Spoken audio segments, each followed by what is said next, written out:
오늘 민주당 이인영 원내대표의 교섭단체 대표 연설이 있었는데요. 이인영 원내대표가 어떤 이야기를 했는지 여러분께 간략하게 주제별로 소개를 해드리겠습니다. 먼저 이인영 원내대표 연설 한 대목 들어볼까요?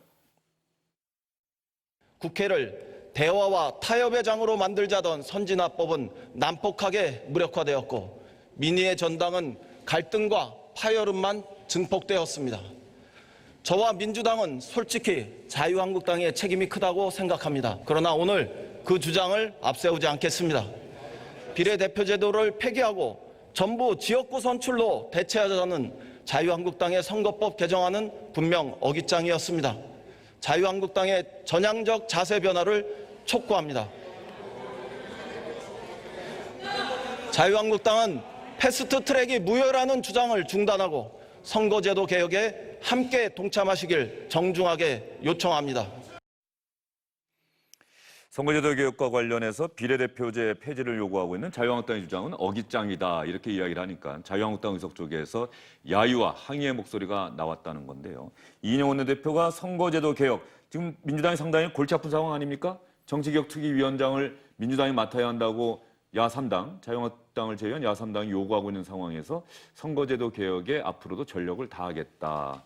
그렇지만 정치개혁특위위원장을 민주당이 맡겠습니다는 얘기는 안 했어요, 오늘. 아직까지는 안 했습니다. 아직까지는 안 했는데, 근데 다만 민주당 내에서 지금 나오고 있는 분위기는 이제 사법개혁특위위원장과 정치개혁특위위원장 중에서 하나는 이제 민주당 몫이고 하나는 자유한국당 몫이 됐는데, 민주당 몫으로는 정치개혁특위위원장을 맡게 될 가능성이 높다는 식의 얘기가 지금 슬슬 나오고 있거든요. 아마 이제 정의당 달래기 차원 또 선거법과 관련된 다른 야당들, 자유한국당을 제외한 다른 야당들에 대한 그 일종의 달래기라든가 어제 또 구체적인 요구가 있었고요. 그렇기 때문에 그쪽으로 가져가기 때문에 아마 이런 선거법과 관련된 부분, 이 부분을 조금 더 힘줘서 얘기한 것이 아닌가 하는 생각이 듭니다. 예.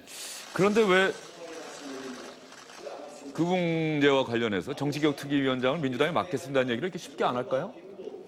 그냥 정의당에서 요구가 나오고 야3당 이렇게 얘기했을 때 뭐 알겠습니다. 우리가 정치개혁특위위원장 맞죠 뭐 이렇게 얘기할 수 있는데 왜 계속 답변을 안 하고 하루 이틀 시간을 끌고 있는 걸까요?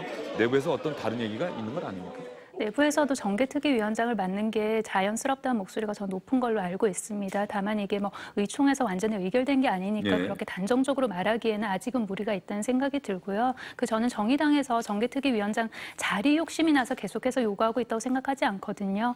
정의당도 어쨌든 선거 개혁을 하자, 그리고 비례성을 높여야 된다, 그 정신을 계속 이어가고 싶기 때문에 그렇게 요구를 하고, 민주당 또한 그 정신은 굉장히 동의를 하고 있는 거 아닙니까? 그리고 사개특위 같은 경우에는 사법개혁, 검찰개혁에 관한 그 국민적 열망이 굉장히 높습니다. 정치개혁 특위와 사개특위 둘을 좀 비교를 해봤을 때 국민들의 관심이 조금 더 사개특위 쪽으로 가 있는 면도 있거든요. 그렇기 때문에 설사 자유한국당이 사개특위 위원장을 맡는다고 해도 국민 여론의 힘으로 사법개혁은 좀 이루어질 수 있는 면이 있지 않나라는 생각도 민주당 내에서는 하고 있는 것 같습니다. 그래서 정개특위 위원장을 맡는 게 조금 더 자연스럽지 않을까, 그런 여론이 좀 우세한 걸로 알고 있습니다. 민주당 의총 결과를 지켜봐야겠습니다만 민주당이 정치개혁특위위원장을 맡을 가능성이 크다고 두 분은 말씀해 주셨는데 만에 하나 사개특위를 선택하게 된다고 한다면 선거제도 개혁과 관련해서 특히 정의당이나 다른 야3당과의 공조는 불가능하다.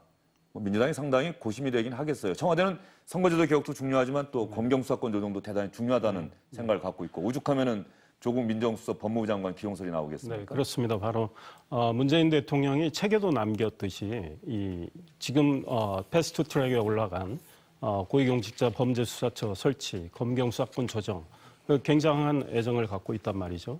그렇기 때문에 지금 말씀하신 대로 조국 민정수석 법무장관 검토까지 하는 상황이고, 검찰총장을 기수를 5개나 넘어뛰어서 지금 윤석열 중앙지검장을 검찰총장 후보로 지금 지명한 상황이기 때문에 그만큼 대통령의 관심은 사법개혁에 있는 거죠.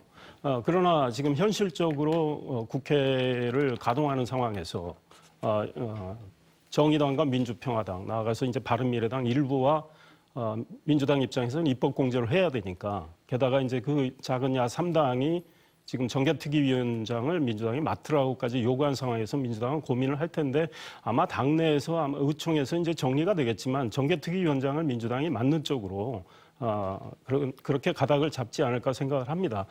그러나 이제 선거법 과 관련해서 결국은 한국당의 요구가 상당히 관철이 됐단 말이죠. 정개특위에서 위원 한 명을 한국당이 늘렸단 말이죠. 이렇게 됨으로 인해서 지금 민평당은 패스트트랙에 올라간 선거법에 대해서 지금 반대하는 입장이 상당히 강해졌어요. 네. 그렇기 때문에 결국은 합의 처리될 가능성이 상당히 커졌다. 저는 이런 생각을 해봅니다. 예, 알겠습니다. 이인영 원내대표 연설을 주제별로 여러분께 들려드린다고 했는데 다음은 이 추경 예산안과 관련한 겁니다. 추경 예산안과 관련한 이인영 원내대표의 연설 부분 여러분께 들려드리겠습니다. IMF가 지난 4월 빠르면 빠를수록 좋다고 했던 바로 그 추경입니다. 더 이상 기다릴 시간이 없습니다. 하루도 지체할수록 추경의 효과는 그만큼 줄어듭니다. 이미 추경은 볼모로 잡힐 만큼 충분히 다 잡힌 지 오래되었습니다. 추경은 더 이상 정쟁의 대상이 되어서는 안 됩니다. 추경 예산안의 신속한 처리를 강조하는 이인영 원내대표의 이야기였고요. 정부를 향해서 이인영 원내대표가 쓴소리도 마다하지 않았습니다. 얼마 전에 있었던 민주노총 위원장 과연 구속수사까지 꼭 해야 했느냐 이렇게 반문하기도 했고요. 야당과 제발 정부가 소통 좀 해달라고 당부하기도 했습니다. 정부의 쓴소리도 마다하지 않는 집권 여당으로 때로는 거듭나겠습니다. 정부에도 당부의 말씀을 드립니다. 야당과의 소통을 대폭 강화해 주시기 바랍니다.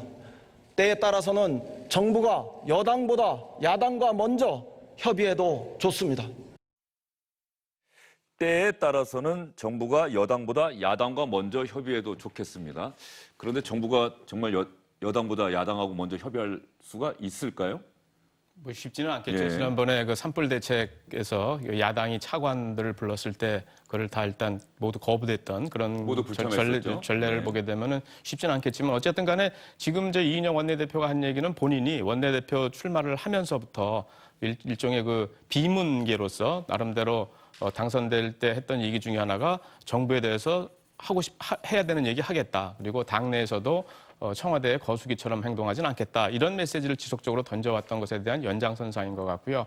그리고 정부에 대해서도 이 경제 관련해서도 이제 야당에 대해서는 너무 실정으로만 매도하지 말라 이렇게 얘기하고 정부에 대해서도 추가적으로 얘기한 것이 아무 문제가 없는 것처럼 얘기하지 말라 이 얘기를 같이 했거든요. 그러면서 경제 관련 부분에서 또 이인영 원내대표 얘기 중에서 주목되는 부분이 최저임금 관련 부분이었습니다. 최저임금 관련 부분에 대해서는 인상률 자체에 너무 초점을 맞추지 말고 그 영향을 받는 자영업자라든가 중소기업이라든가 이런 사람들과의 상생 메커니즘, 큰 부담이 되지 않도록 하는 것도 중요하다 이렇게 얘기를 했거든요. 사실상에 어떻게 보면 최저임금에 대한 속도 조절론 비슷한 거를 국회 원내교섭단체 연설에서 한 셈인데 그런 부분들도 좀 뭐랄까요 기존 정부 정책과 관련해서 좀 다른 소리를 낸 그런 측면이 있는 것이 아닌가 하는 판단이 듭니다. 예. 이인영 원내대표 연설에 대해서 다른 정당들 대체적으로 좀 비판적인 의견을 내놓고 있는데요. 정의당 같은 경우도 상당히 강한 비판 의견을 내놓고 있고요. 자유한국당, 정의당 비위 맞추려고 했었다. 북한 눈치 보기, 경제 책임 회피를 일관했다. 바른미래당, 공존은 있으되 공감은 없었다. 민주평화당, 공존 강조한 것은 매우 적절했지만 문제는 성과를 낼 의지와 능력이 있느냐다. 이렇게 이야기를 했습니다. 다른 야당들의 반응을 보면 이인영 원내대표의 오늘 연설에도 불구하고 앞으로 다른 야당과의 국회 운영을 위한 협상 과정이 순탄치 않을 것임을 보여주고 있는데 그 첫 단추는 민주당이 과연 정개특위위원장 자리를 맞느냐 안 맞느냐 이 문제가 될 것 같습니다.